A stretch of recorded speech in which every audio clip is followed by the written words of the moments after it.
We began with the practice of yoga and some general observations about various systems and their efficacy and their place. Today also, I think I make a little preliminary survey of the need of this particular yoga, because in the traditional sense, the yogas that were current in India and are even now current in India, there has been an old basis of nature is retained. The radical and fundamental change that you have to notice in this yoga is that whereas in the old traditional yogas, the idea was that nature will remain fundamentally at foundation what it is. And something will be superadded to man's consciousness, a higher consciousness, a contact with infinite consciousness, merging into cosmic consciousness, occasional meditation on the divine and presence of the divine personality or divine's presence. And then again, the reversion will be to the formed or you see the current nature of man. Now that was a common idea, and that has been even now the current idea. Is that it doesn't require any, because their idea was that life is to remain what it is, and then by practice of yoga, you have to add something to the life as it is. Something more is to be added by acquisition of power of consciousness to expand from egoism into a wider consciousness, which you attain after years of meditation or trial, and then you meditate and you merge, you come back again. You come back to the old nature. You see, you come back to the old nature with some influence sometimes, as I yesterday told you, that make a saintly temperament, a temperament in which some powerful effect of the illumination is there, so that mind is pure or less selfish or not egoistic or altruistic or desire of doing good to others and so on. But that is about the highest change that is conceived in the old system of yoga. And also the path was such as to go by a narrow way. You see, you take up a mantra, some repetition of some formula or japa, or concentrate on an idea or something that is given to you by somebody or by a book or by practice of somebody. And then you practice that, and at the end of the practice, the result predicted comes. And the result predicted is a limited result which is meant for your experience, and whatever indirect influence it exercises on your nature, well, you undergo that much change in your nature if it is called a change, but foundations do not change. It is only in the Gita that you find that there is some similarity to what Sri Aurobindo wants mankind to do. That it is first acceptance of life and work and action. Action and life to be accepted for the divine in order to fulfill the divine in oneself. That is Gita's great teaching, that even a battlefield can become a occasion for living the practice of yoga. That is to say, one is moved to it not by any personal motive at all, but to fulfill the divine will. Now, that was something that in keeping. And also Gita has a synthesis of karma, jnana, and bhakti, the knowledge of the yoga of knowledge, yoga of action, yoga of devotion. So that there is some similarity. But there is also a great departure, a great difference in Sri Aurobindo's yoga. And that is that, as we now have seen through our study of life divine, that the whole is a play of divine delight of existence, and infinite delight is at play. And because it is a real existence, therefore the play is real, and the play is of the divine. Therefore, to acceptance of this play and bringing of or emergence of Satchidananda, the divine consciousness here, is a solution of the problem. Now, therefore, if we want to evolve or make emerge in ourselves the divine consciousness, then it must manifest and express itself in the whole field of life. The whole field of life is legitimate to it. It is necessary that it must manifest itself in life. And in order that it may manifest itself in life, the nature of man must be fundamentally altered. Given the present nature, however great or however genuine, however striking his realization may be, it will not have a permanent effect on life. If permanent effect of a spiritual attainment is to be had, then man must be prepared to take up the great work of transforming his nature. Nature must be transformed. And in this lies the great difference between the yoga which Sherlo wants mankind to understand and practice. And in that sense, therefore, you see, it amounts to something like you see, you have a house, and the house is built on certain foundation. And after some time, you discover that the foundations are not right for any another building up. If you want to raise upon this, then these foundations will not stand.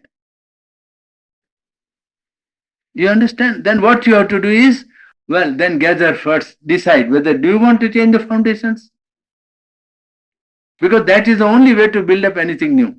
It's no use on the old foundation. You won't be. It won't bear the weight. So what you have to decide is first to convince yourself that yes, this is the solution. We have to change the foundation.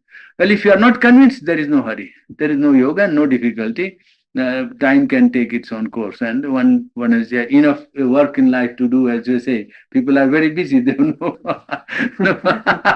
So there is enough to do. I mean that way. So there is no difficulty. But if there is a perception that no, this is a solution, and that foundations are not correct, we must change it. Then what you do is to gather materials. Gather the material for the foundation. Then lay down the foundation afterwards. So yesterday what we have talked is about gathering of the material, I think. Isn't it? Yes, yes. That the higher life must be the first priority. Perception must be that we have to learn from life. Values of life are relative. Social values are also relative.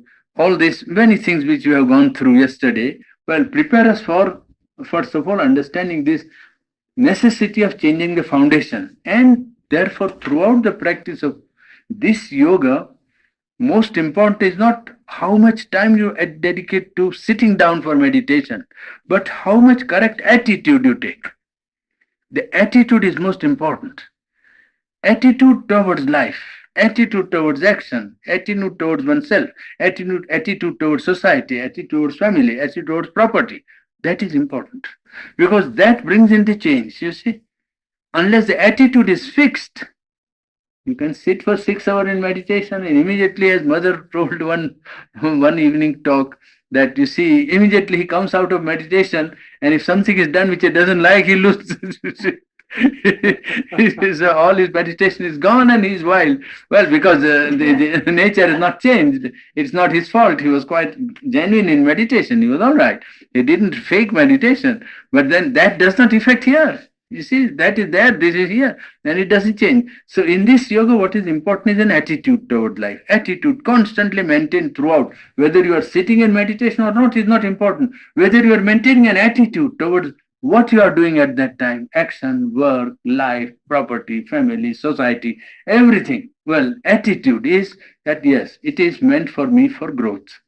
That I have to change the foundation of my nature, and this has to help me in changing my foundation. Well, that has to be hammered into oneself. That attitude is an important thing, and therefore decision has to be taken with a good thought, and because aim is not an occasional contact with some divine consciousness, occasional merging into infinite, and then with a great delight, and you like something enjoyable. You see, it takes you take for instance,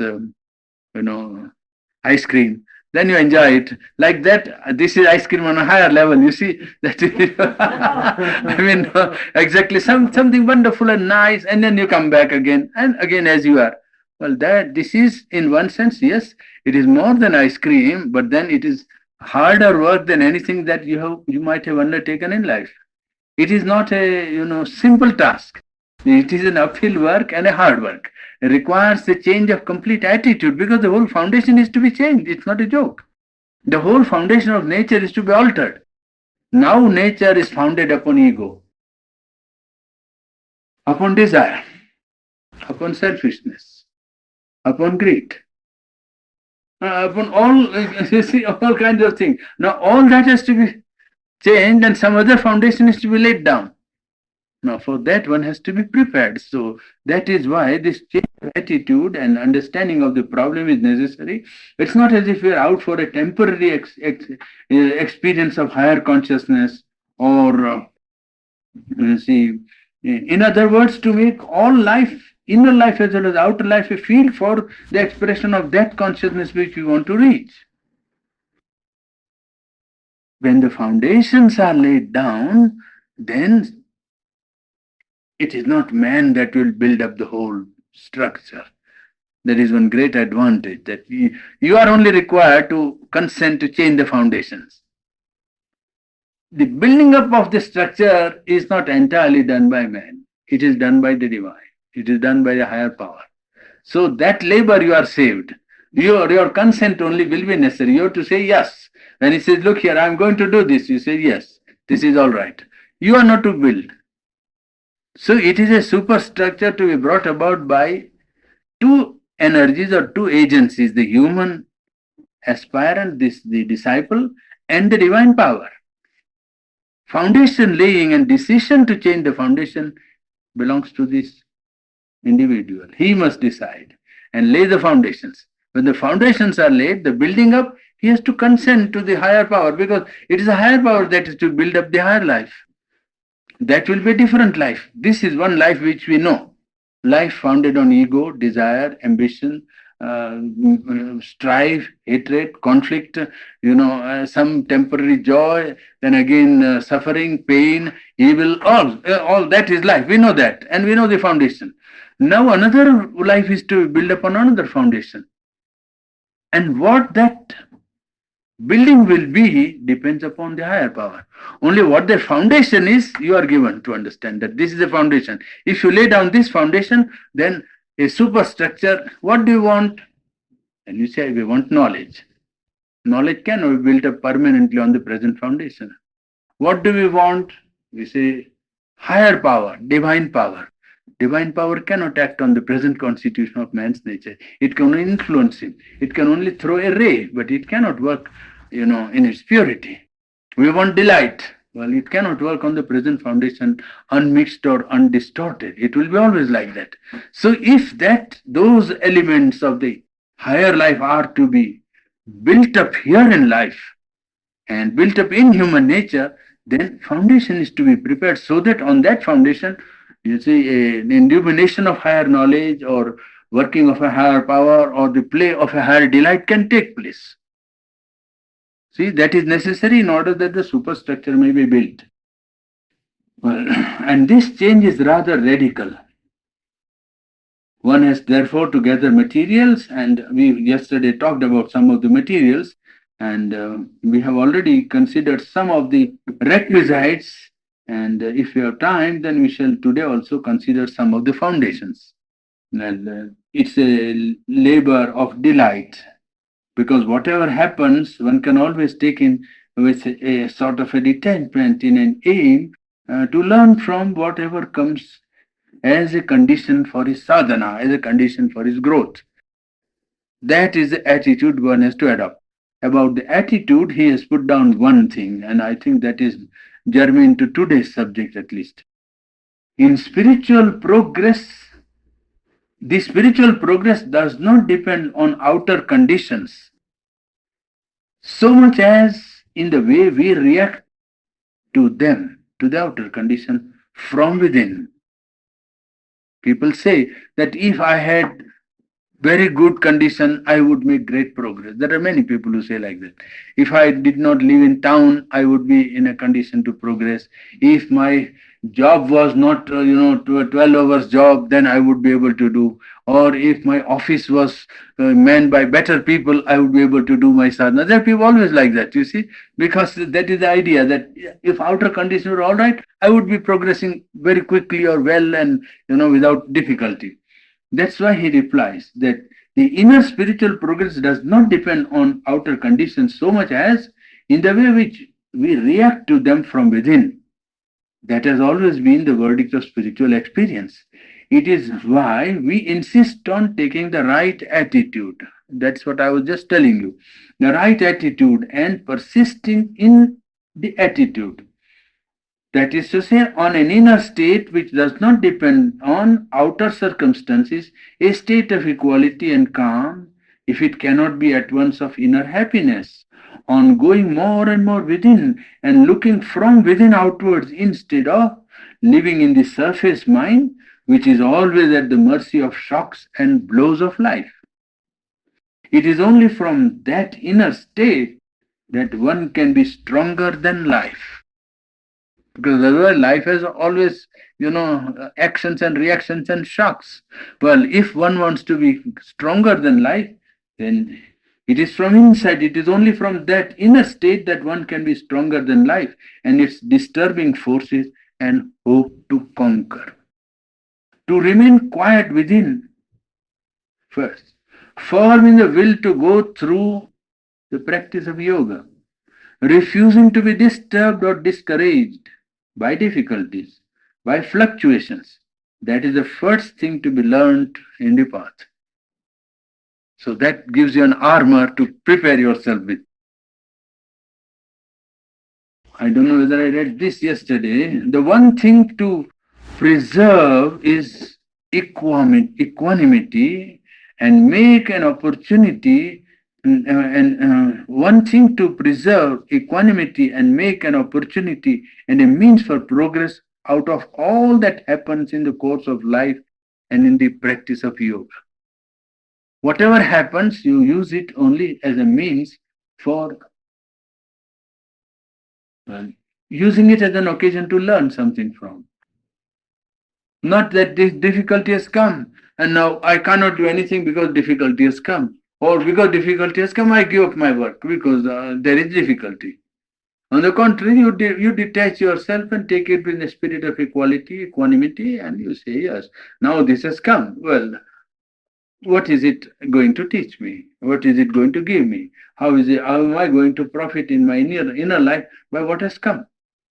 Well, then first the pressure of it is reduced more than 60%. You see, first the most important result is that it is not able to influence, the inner attitude by its shock or by knock. There are people who have a self-complacence about their spiritual life.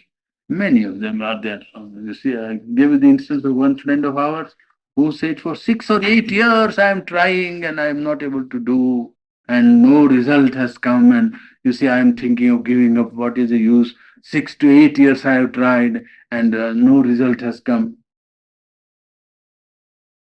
Well, I was compelled to listen to it for 2 or 3 days because the occasion like that. Then afterwards, when she became a little more familiar, so I had to then tell her that you mean to say what you say amounts to this, that you understand what must happen to you better than God. Not only that, God is quite unjust because He doesn't give you the fruit that you deserve, the progress that you think must be given to you by now. Therefore, you are quite in a position to certify yourself that I am fit, I am all right. Only something is wrong with the divine and he doesn't do what he should do. Not that. I say, well, that is how the mind plays. You better make up your mind to see clearly. Otherwise, this is what you say amounts to. If you analyze, and that is a position it will be ultimately revealed to you. If you see it clearly and impersonally, it means this only. When is a sense of, and that is what he is replying to one disciple like that. What severe demands and iron conditions you are laying on the divine. You practically say to the divine, I will doubt and deny you at every step, but you must fill me with your unmistakable presence. That's the first demand you made. I will be full of gloom and despair whenever I think of you or yoga. But you must flood my gloom with your rapturous, irresistible delight, Anand. Now he says, well, this is too much of a demand on the divine. He says, if such a miracle, he says at the end of the letter, such a miracle is to be worked, well, you must give him some time. and just a millionth part of a chance. Because this is very great miracle, and you must give a chance. You can't say that immediately the miracle must happen. You go on denying, and the divine goes on giving his present to you. This condition comes. This is part of material. This is the part of the material before the foundations. You see, one is that whenever something happens, then, as I told the instance of the lady friend of ours, that you see, I did so many times and so many years, and now I'm thinking of giving up. So if some experience comes, oh, it was nothing, very little experience. I got only a peace for half an hour. Oh yeah, that's how you see. Just say only I was quiet, or I saw some light inside, and a very small lamp lighted inside, and they say, "What is this little lamp I saw?" It's all nothing. It's nothing. Miracle didn't happen. Something extraordinary didn't come. She is replying to that mentality that when he lights, means the divine lights something in you, or is preparing a light, don't come in with a wet blanket of despondency and throw it on the poor flame. Yes. You will say, oh, it's a mere candle that's lit. Nothing at all. But in these matters, when the darkness of human consciousness and life and body has to be dispelled and dissipated, a candle is always a beginning. You begin with a candle, then a lamp can follow, and afterwards the sun. So you must, you see, the tendency of human being to want to have big results to start with, that is another material which we must not have, and have a preparation to welcome the beginning of a small candlelight, you see, and be enthusiastic even about a candlelight. And then you have the three elements that we, I think, did discuss partly, were the aspiration, is it not? Surrender and faith, was it not? Yeah. Did we go through the whole thing? My pages have got mixed up a little, but well, I think the disciple is asking about surrender, you see, and how to set one's will or path or one's mind on the path of yoga. How to do it? Is it by surrender? Is it by meditation? Is it by one's own will? Some questions like that come to the seeking mind. So he says, whether by your own effort of tapasya is self-effort, or by surrender, it does not matter. The one thing is to remain or to become firm in setting one's own face to the goal. That is the most important thing, whether you succeed in doing it by your own effort or by surrender. To be firm in setting one's face to the goal. Once that it is set, one has set his feet on the way, how can one draw back from it to something inferior? There are some people who have that idea of, arrière-pensée, who come back to what one has left. All right, I was doing that work before, now I tried the yoga and yoga doesn't succeed, so let me go back to what I was. He is referring to that mentality also. If one keeps firm, falls do not matter. One rises up again and goes forward. It's like a child learning to walk. It falls, it doesn't matter, it will not walk, it will walk. And you have only to remain quiet and firm in your following of the path and your will to go to the end. If you do that, circumstances will in the end be obliged to shape themselves to your will, because it will be then the divine will in you. You say the circumstances do not change, they don't change so long as they are necessary for growth. So they don't change. And you have to therefore persist in your will to go to the end of the path. Then circumstances will change in the end and obliged to change, because this will that you have, that circumstances in my life must change, will cease to be your will. It will become the divine's will. Then it will work. The road of yoga is long, and every inch of ground has to be won against much resistance. And no quality is more needed by the disciple than patience and single minded perseverance. These are the materials. We are not laying the foundation yet, please note. It is only gathering the materials. Yes, you gather the materials in the form of, yes, patience and single minded perseverance with a faith that remains firm through all difficulties, delays, and apparent failures. So, to have that turning of the face definitively, looking at circumstances only from within, too, and patience and single minded perseverance with faith. That one can take with him as the material to begin the laying of the foundations, you see. It is quite true that left to yourself you can do nothing. Means change your nature about that. That is why you have to be in contact with the higher force, which is there to do for you what you cannot do for yourself. The only thing you have to do is to allow the force to act. This is quite enough for one. This is to be able to allow. That is where this condition of the ego comes in the way. It is all the way, the obstruction always offered by the human being, thinking that I will do. And then he finds that he can't do. Then he says, I can't do, therefore I won't do.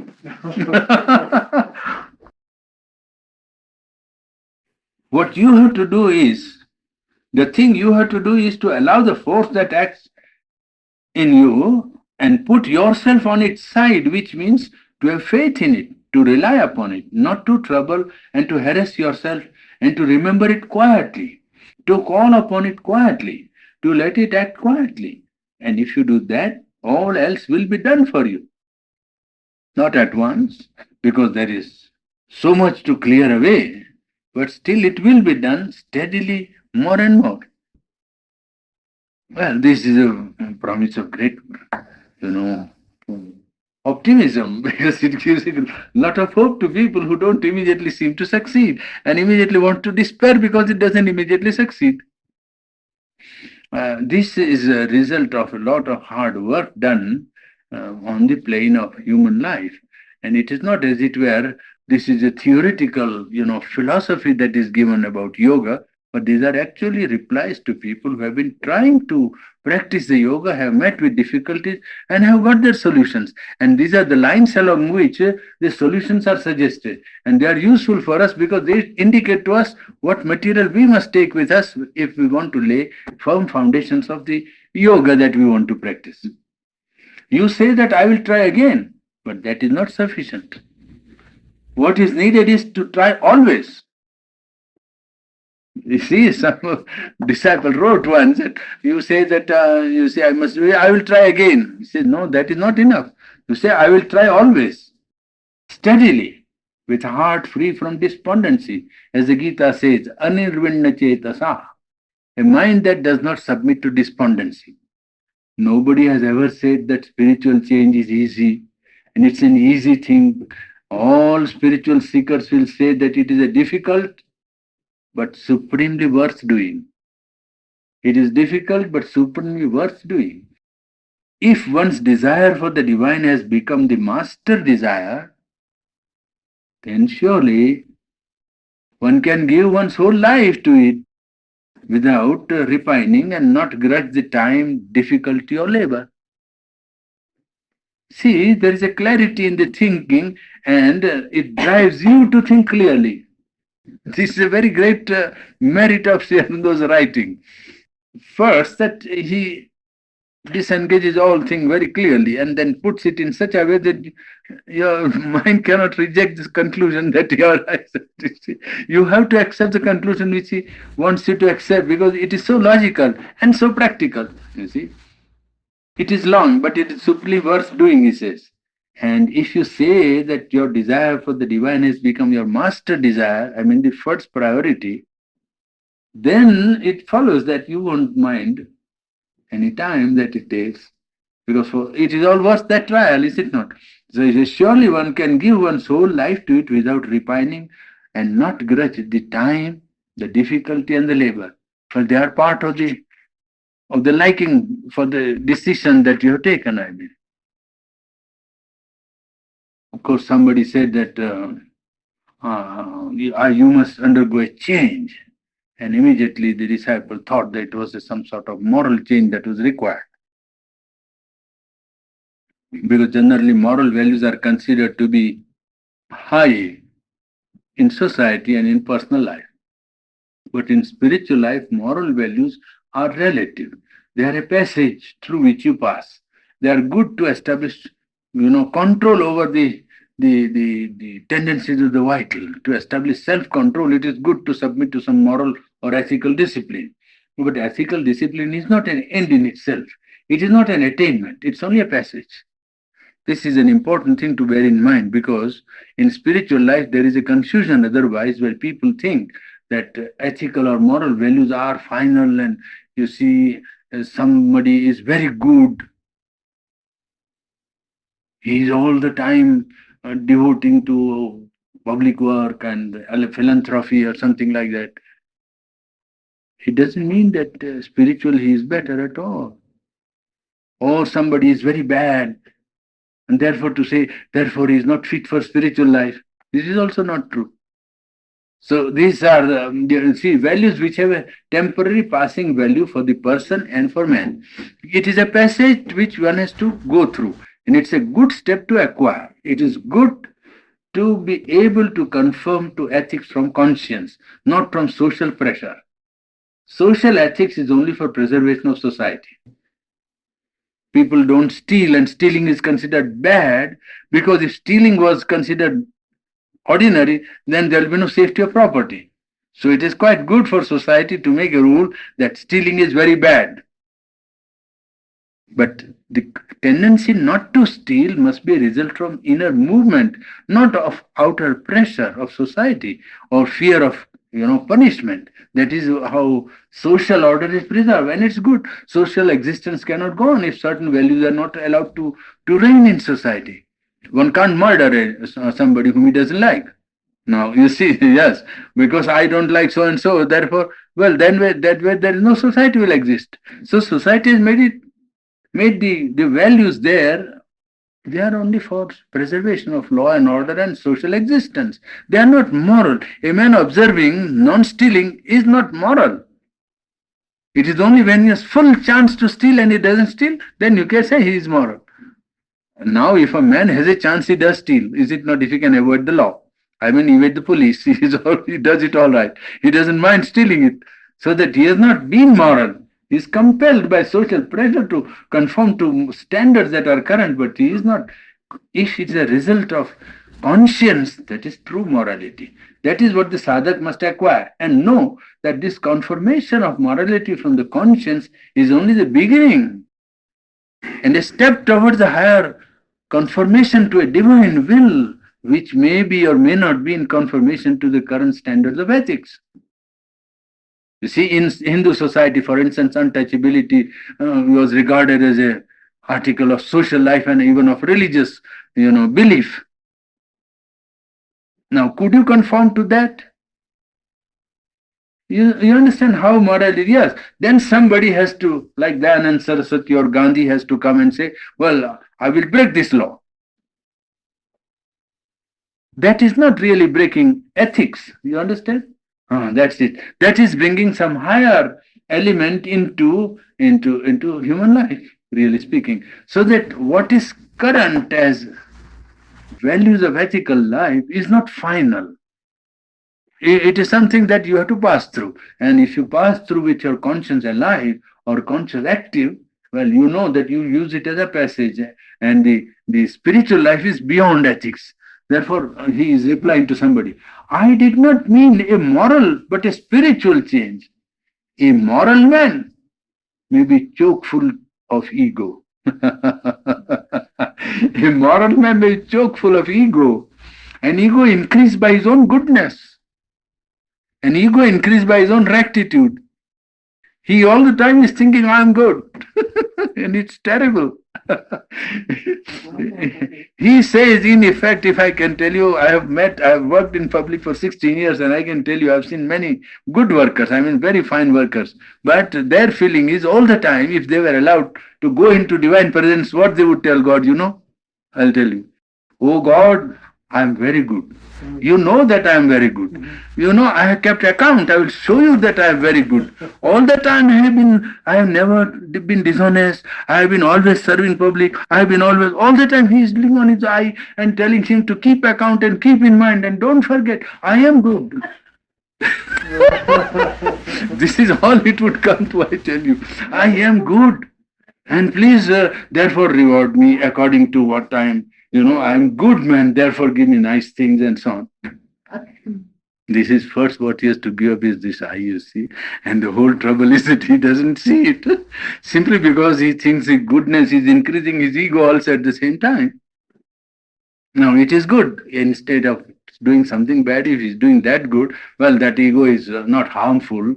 It is only he has to learn at one stage that this stage he must pass through. And if he doesn't give up, this keeping account with God is the worst thing, because what God does is a better accountant than he.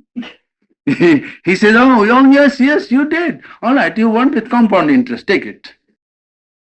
You take, yes, you invest so much good, yes, all right, you take the compound interest, that's all. But a man says, look here, I am nothing.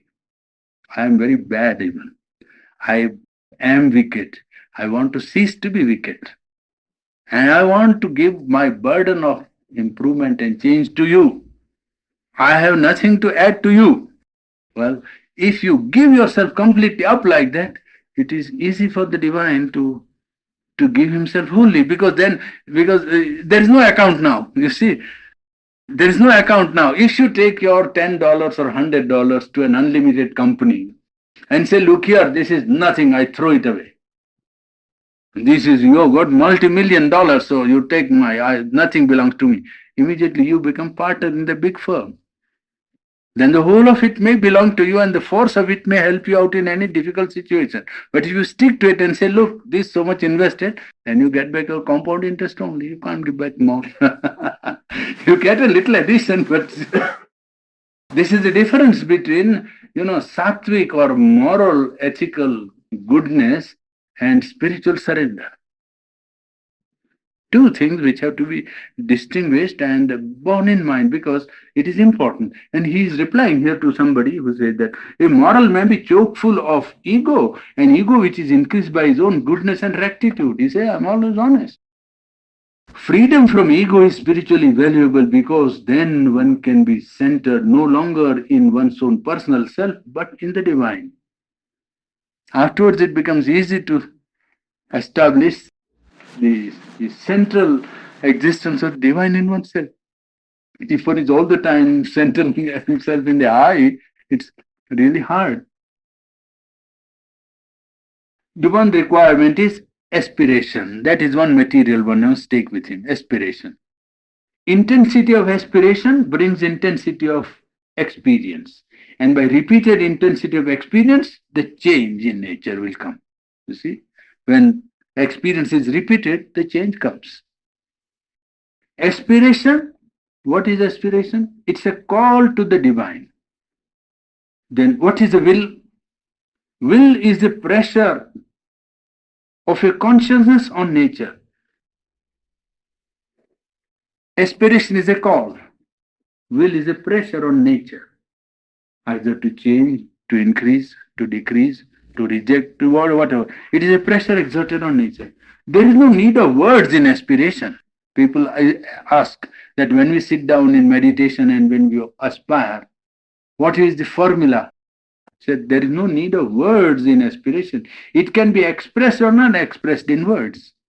You can express it in thought and word if you like, or you can only have a movement of consciousness. Aspiration need not be in the form of thought. It can be a feeling which remains even when the mind is attending to other work. When the mind is attending to other work, aspiration can remain because it's a feeling. that this is surrender to God, or that I am offering this to the divine?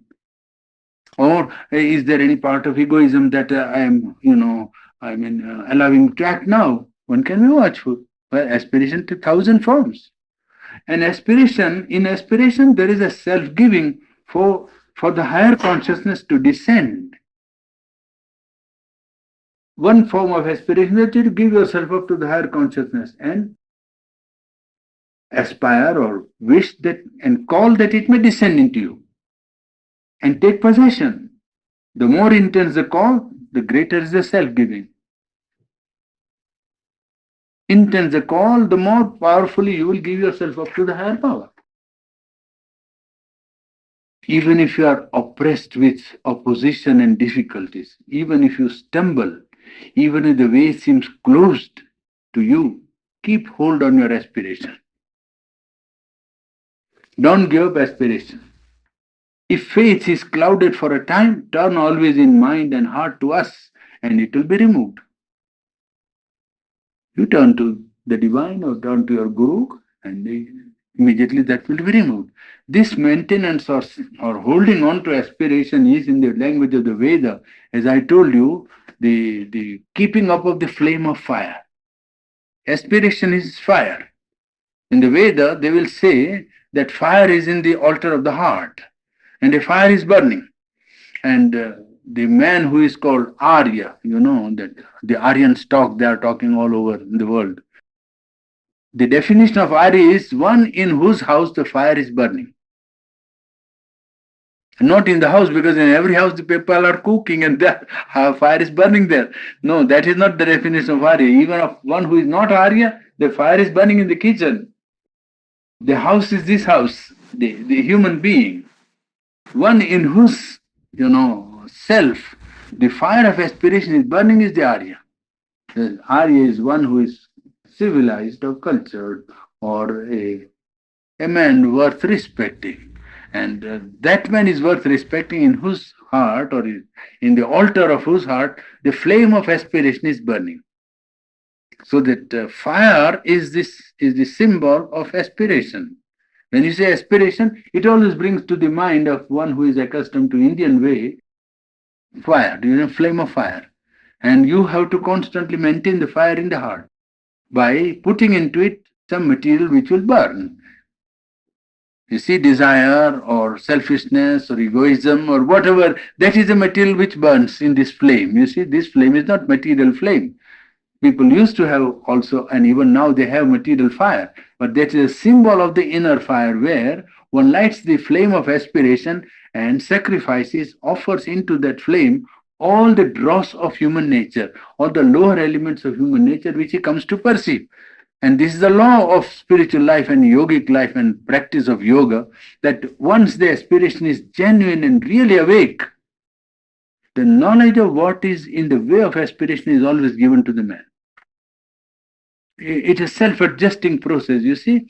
You aspire and you sincerely aspire, knowledge of what comes in the way of aspiration is given. Almost invariably, you'll find that it is there. You see, it is like aspiration is like a flame that makes a hole in the ceiling, and from beyond the ray of the sun is able to penetrate immediately. And when it penetrates, it shows the place and how it requires to be clean and purified. Well, that is first brought to notice. When the aspiration is put forth sincerely and intensely and seriously, well, the result is self-knowledge. And first beginning of self-knowledge is perception of one's own defects, imperfections, ignorance, or obstacles in one's own nature. That is what the fire reveals immediately. It is because the fire burns, you see, and touches the sun, as they say in Veda. You see, it touches the sun, and the ray of the sun immediately comes and shows the area where the aspiration is obstructed. Well, then it is the task of the man who practices yoga to reject. If he does not reject, then the progress stops. Stops means is at that time, status quo. It stands still. Till he willingly and seriously and sincerely rejects the imperfection that is shown to him. And this is shown invariably. This is a law of inner life, you see. That because man is like a man, somebody who is confined into a dark room and is trying to make his way out. Now, when he makes his way out from inside, immediately the dark wall is not reduced to zero. But if you go on persistently, naturally the darkness is thin. And then, of course, a chink is made. And when the chink is made, the light comes through immediately. And then the knowledge of the dark room and whatever is lying inside is brought to the man. The first obstacle, second obstacle, third obstacle, one by one. And he must reject. It is the responsibility of the yogi to reject what is shown to him as obstruction to the fulfillment of his aspiration. You see? If faith is clouded and well, turn always to the guru and it will be removed. If you can't remove yourself, you take the help of the divine or your guide and it will be removed. But you must want to remove it seriously. It is when people have a double mind, you see, one part rejecting and another part holding on and saying, no, no, I can't give up. This is the play of human ignorance I have seen in now many cases. You see, in majority of cases, when they say, I want to give up, they don't realize that one part doesn't want to give up. If they see very impersonally, they will see that there is double part. One part is for giving up and one part is for holding it back. And it is this holding back that is the obstacle. If that can let go, you will see the change is immediate. And that persuasion has to be done by oneself with the help of the guru or help of the divine.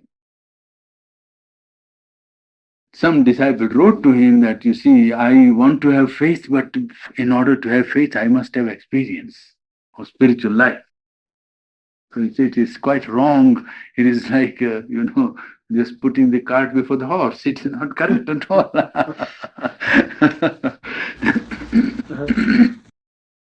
Faith does not depend upon experience at all. It is something that is there before experience. Otherwise, it's not faith. When one starts the yoga, it is not usually on the strength of experience, but on the strength of faith. It is so not only in yoga, but in spiritual life, but in ordinary life. When a man goes to the laboratory and says, I want to find out the constitution of electricity, well, he doesn't know. He has no experience. He has faith that he will find it. Isn't it? When he begins first to fly in the air, well, there is no certainty. It's only an act of faith that I'll be able to do it. You see, you start in all human undertakings, it is faith with which you start, any great thing.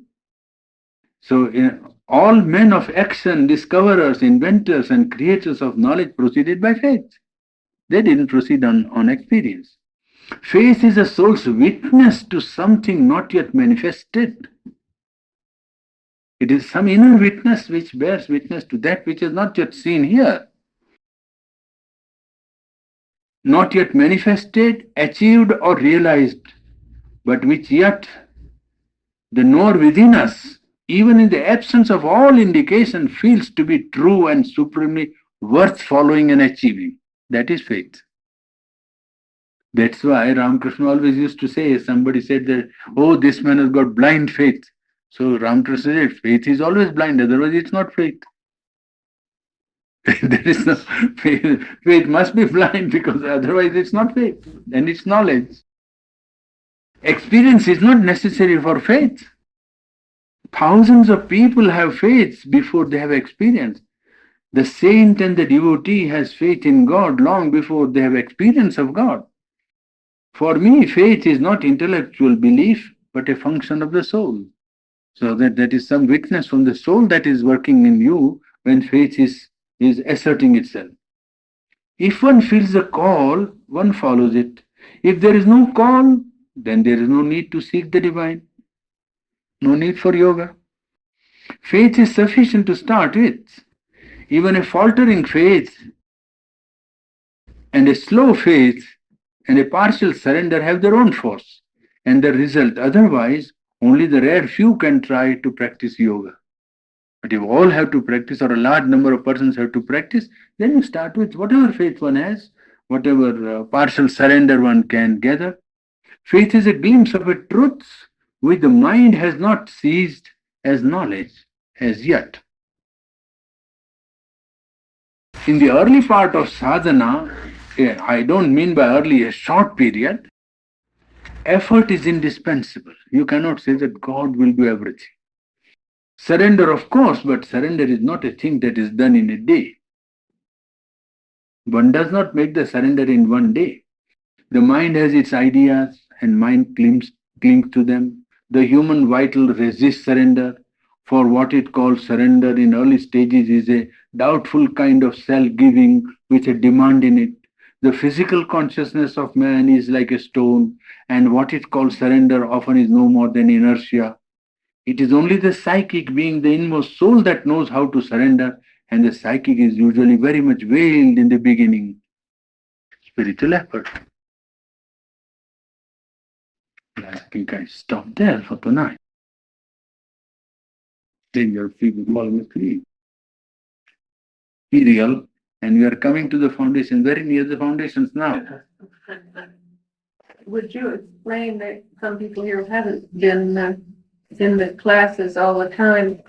The meaning of psychic being, it's the equivalent of the divine spark, isn't it? The same as the spark of the divine in the human? Yes, that is to say, there is mind, intellect or mind, intellectual being in man, which is not active in many persons, but still it is present as a partial power which can be activated any time. Mind is one, emotional being is second, where he feels the feelings and the emotions of life.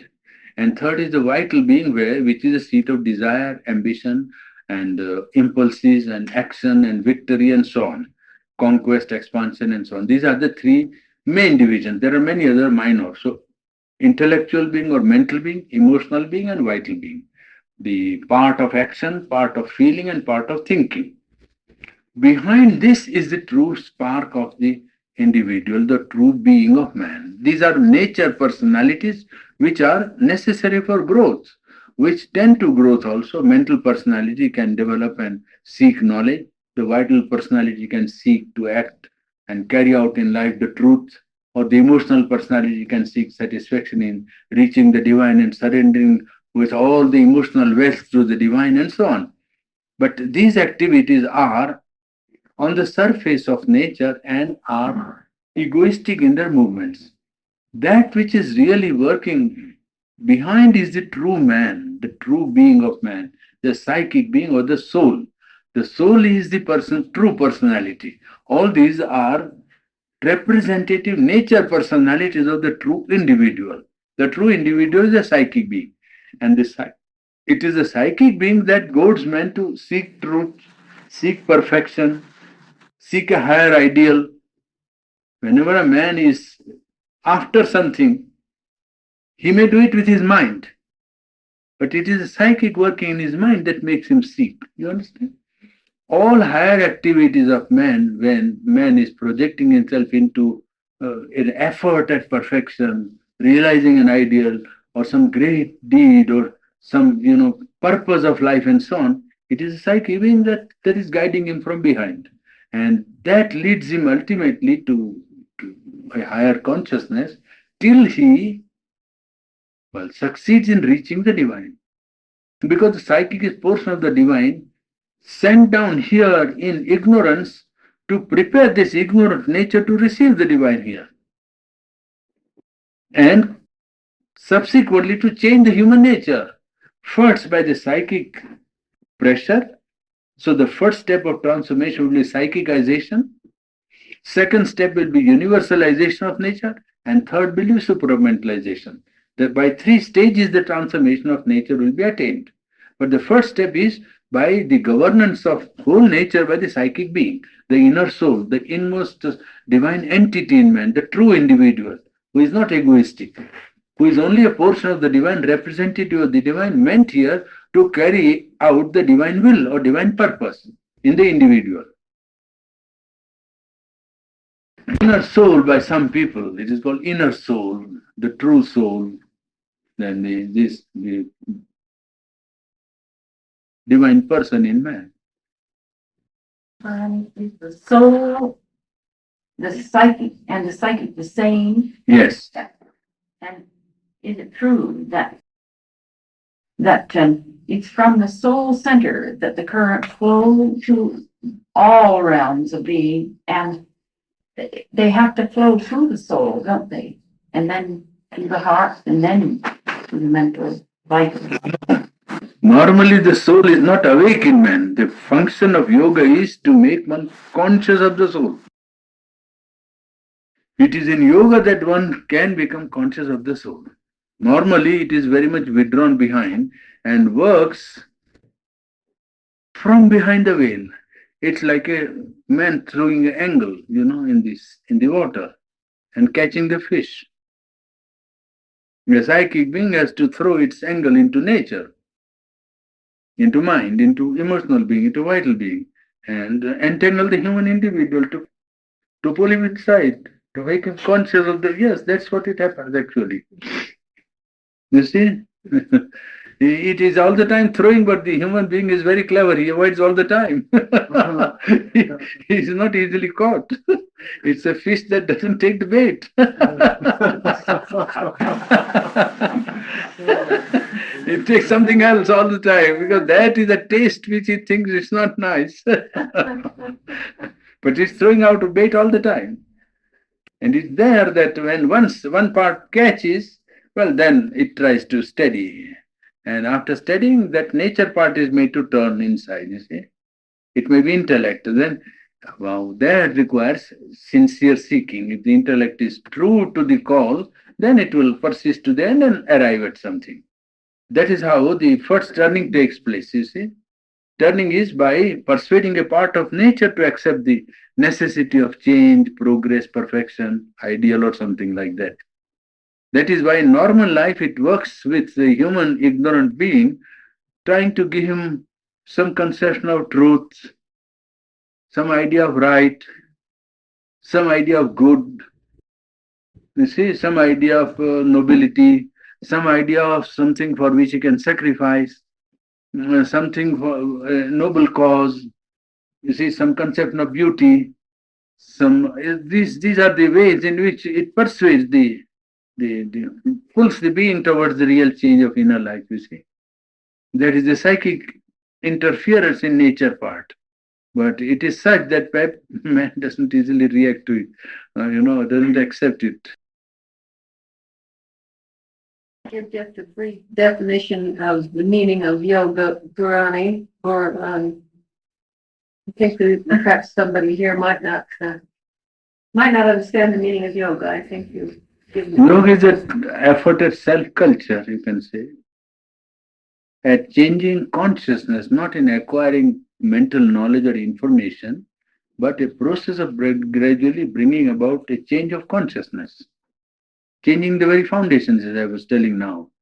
You see, the foundation of nature now is egoism and desire and ambition and selfishness and all kinds of play of conflict and ignorance and so on. That is divided consciousness. Now that foundation is to be changed.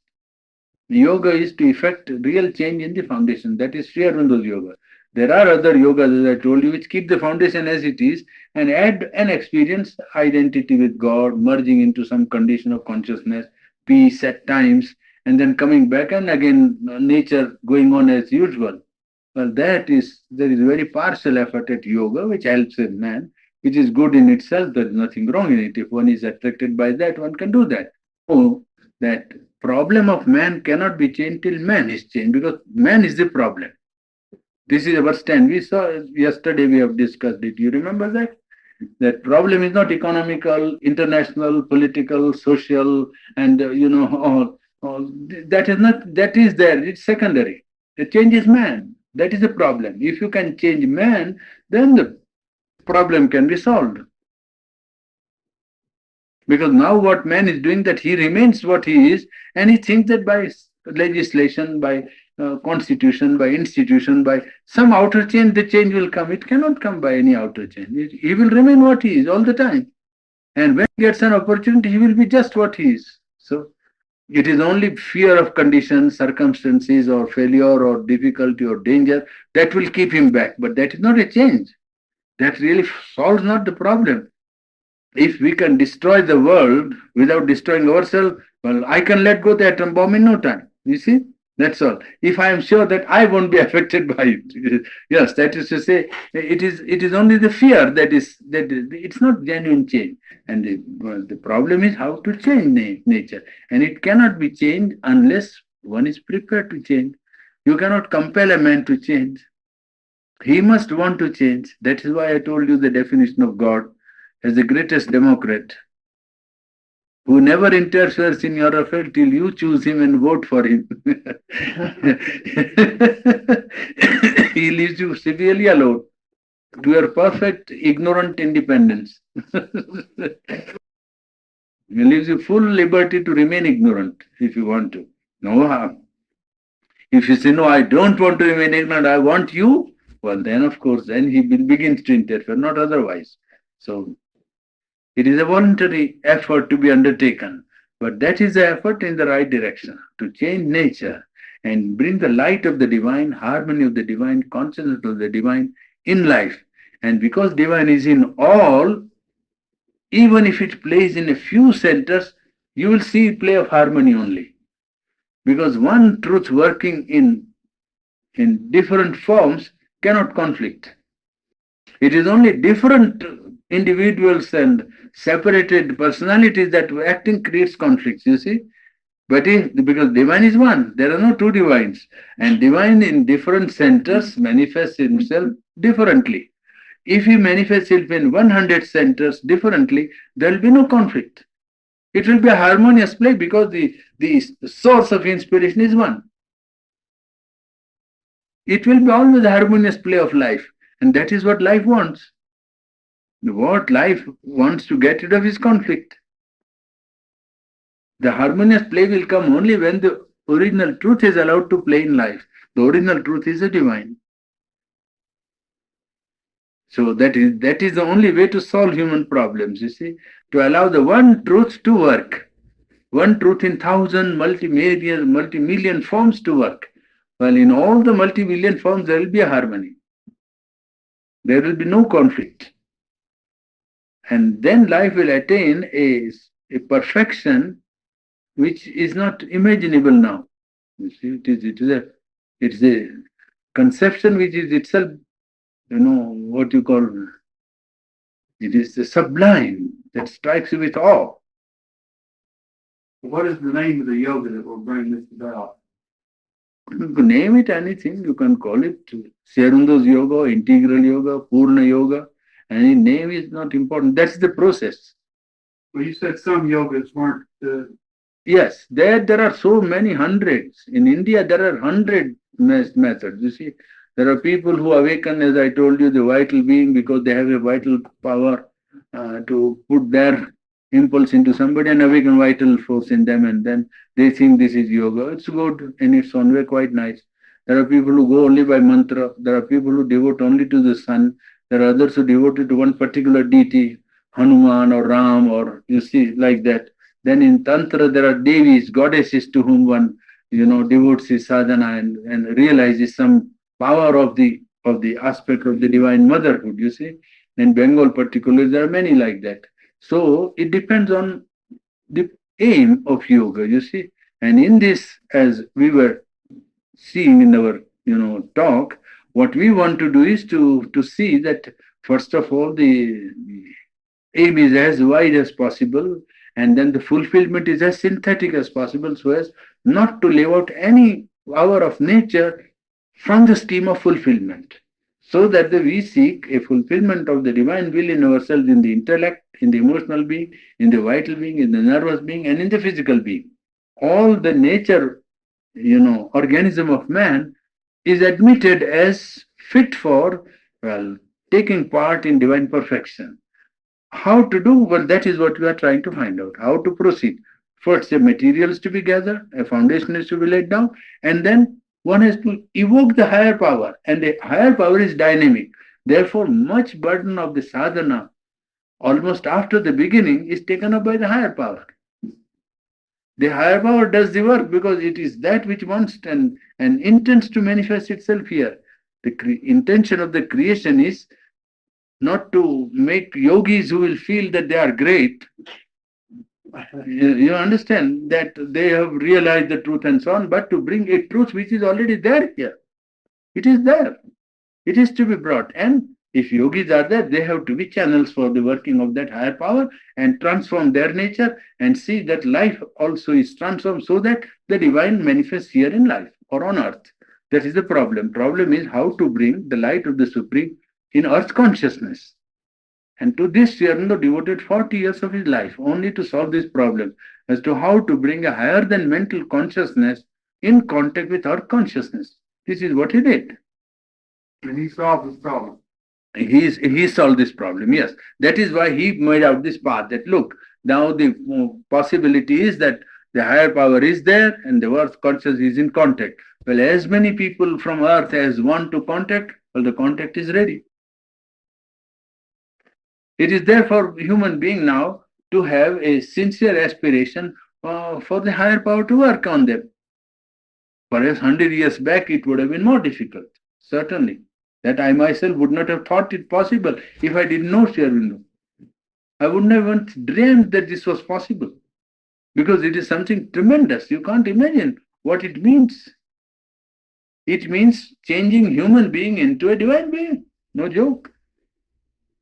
Which he is essential and fundamental in his consciousness. He is divine. Now, nobody ever thought that this could be achieved on earth consciousness like that scientifically with a rationale, with a logic, and with a path. A logic is there and a path is there. There is a philosophy and a yogic method. And she says here, this is the way you try, this is the conviction you can have.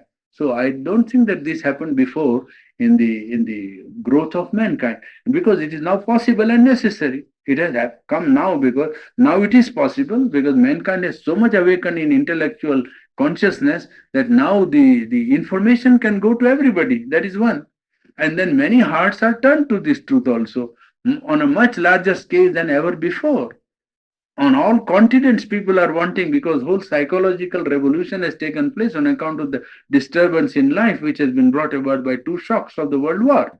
You see, so there is great seeking. So the possibilities are great. Therefore, it is there ready for man if you want to take. It is for the present, mankind's condition that is suggested as a remedy. The present problem and set of problems. In the present mind and its constitution, one, and present man's capacity and his power to attain. Well, it is equal to this. That's why it is pointed out in that way. So there is no local color attached to it. There is no book in which you have to believe, or there is no authority you have to accept. You have only to see whether you have the call, whether you have the aspiration within you, whether you want seriously to take up the trial. That's one. And whether you may admit the logicity of the path and possibilities that here, it seems prima facie a path that can be tried. Well, then it's open to anyone to try. How long have you been with this? Aye, pretty long. Pretty long. About 40 years. About 40 years. Sri Aurobindo in the great shrine at Pondicherry, Hmm. where they have all these young students. Yes, we have 450 about, yes. And now, how do you see this working out in them? We are not working out directly on them. No, you're not. They are only taking advantage of the atmosphere. Ashram has an atmosphere, there is no doubt about that. Anybody who coming feels it. Even one who doesn't know what is yoga feels it. So there is an atmosphere. And the students are allowed to take advantage of this atmosphere and grow up. If they want to take up yoga, they can. If they don't want, they cannot, need not. There is no compulsion. They are not taught yoga. They aren't. And that's what I wondered, this culture. Yes. Is it culture? They can attend meditation if they want to, but if they don't want, there is no compulsion. It's voluntary. Or do most Well, in the morning when mother is there, most of them come, but sometimes they don't come. In the playground, there is meditation. Most of them, 2/3 or 3/4 attend. 1/4 or 1/3 don't attend. It's a short meditation of 15 minutes, perhaps. It's only meditation, nothing else. There isn't anything compulsory at the ashram. No, nothing. Yoga at least is not compulsory. Cleanliness is compulsory sometimes, but not yoga. You must keep the place clean. That is compulsory.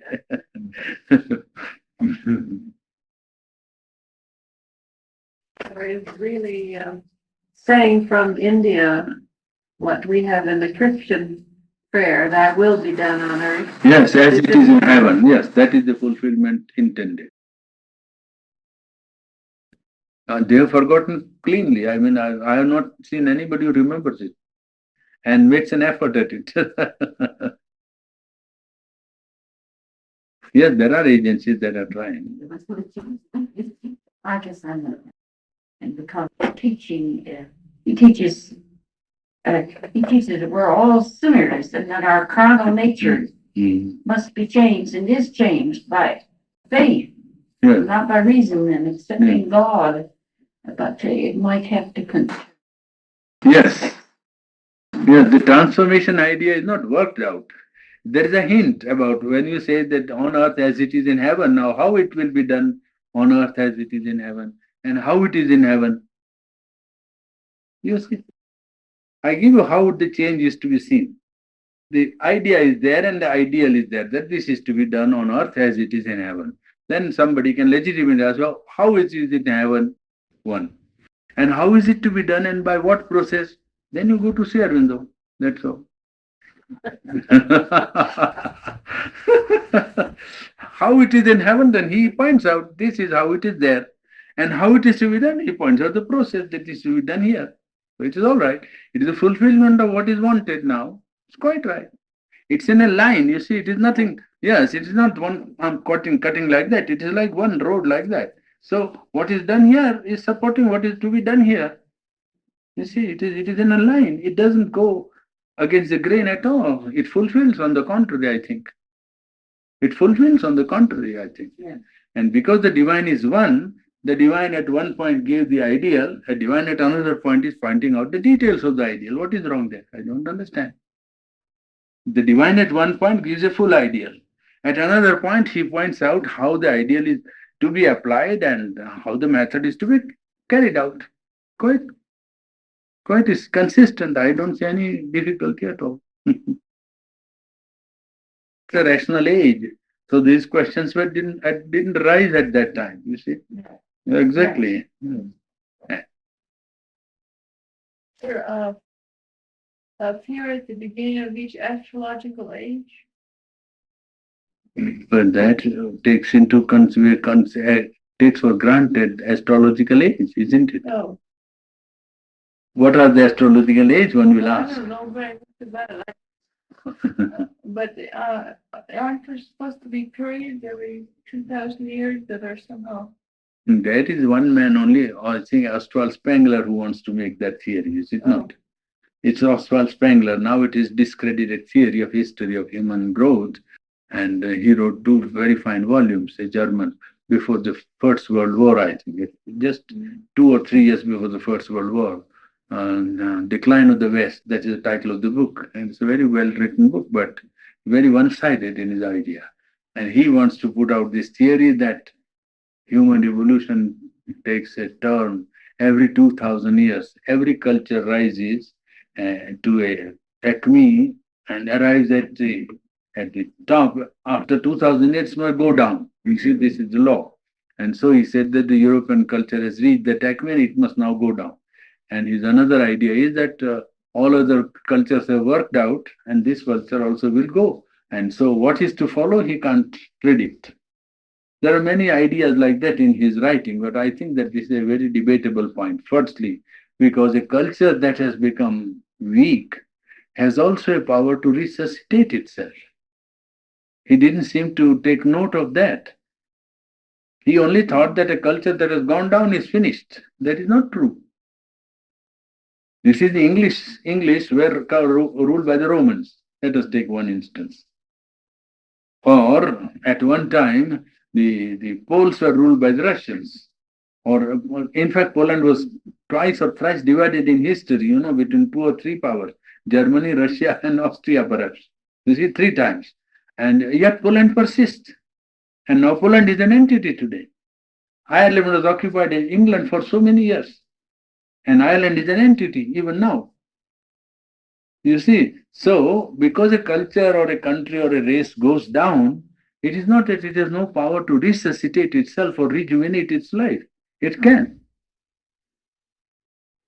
So 2000 years is not the final limit of culture's self-exhaustion. It can renew itself and again have another cycle, and that cycle is not periodically fixed. I think you can say that in inner life of race or culture, there is some wavy motion, up and down wave motion, and to reduce it to a rigid formula would be rather artificial, I think.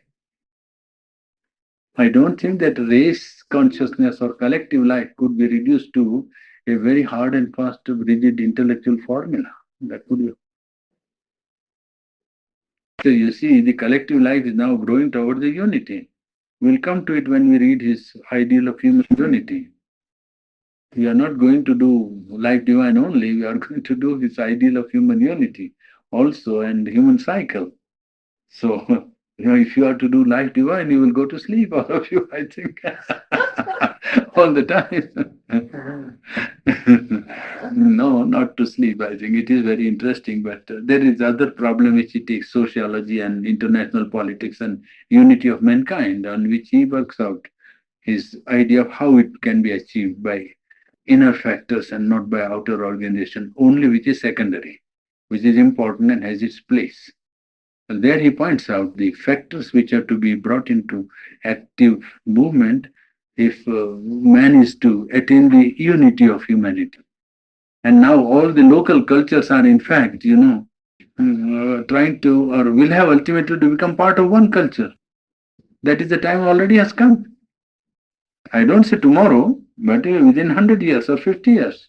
That is what is coming, a composite human culture. And that is why we are in a sort of an anxious condition, because the values of that human culture, which will be for the whole of humanity, must be such as to be deserving the dignity of man. If only man has got the present set of values, economic values only, and political and strategic value and money, that is not enough to create a real human culture. The true basis of human culture is the fundamental divinity of man. It is on that you have to build up the unity of mankind. You cannot build upon any other basis. That is why, after such a long time of hard work, and at old age, we undertake the task of coming here.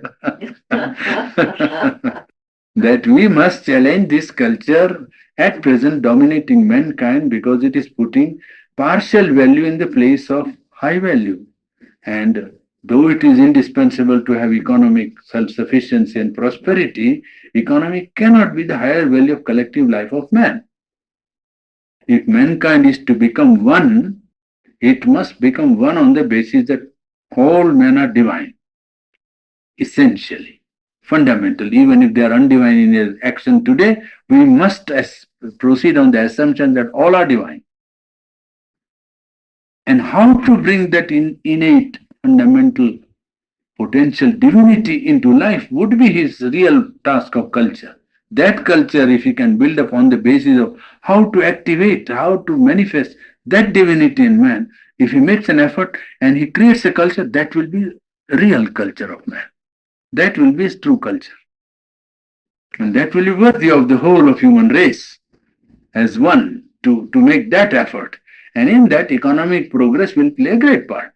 You see, it can play a very decisive part, but it is in its place. If you dominate, then man will be running after money all the time and making his life miserable, which he has done.